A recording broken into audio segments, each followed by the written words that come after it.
এবছর শ্রাবণ মাসে মোট 5টা সোমবার পড়েছিল, আর 5টা সোমবারই আমি যে মহাদেবের পুজো করতে পেরেছি এটা আমার নিজেরই ভিতরে একটা আলাদাই ভালো লাগছিল।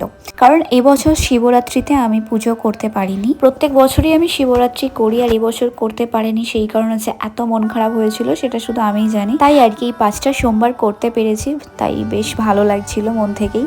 দেখো, যারা মহাদেবকে মানে তারা এটা খুব ভালো করে বুঝতে পারবে, মহাদেবের পুজো করা, ভক্তি করা কিন্তু অত সহজ নয়। যেদিন থেকে মহাদেবের ভক্তি করা মন থেকে শুরু করবে সেদিন থেকে লাইফে অনেক প্রবলেম শুরু, আর এটা বেশিরভাগ মহাদেব ভক্তই ফিল করতে পারবে। কারণ আমি মনে করি লাইফে যখন কিছু প্রবলেম শুরু হয়, শিব সেখান থেকে কিছু শিক্ষা দিতে চায়।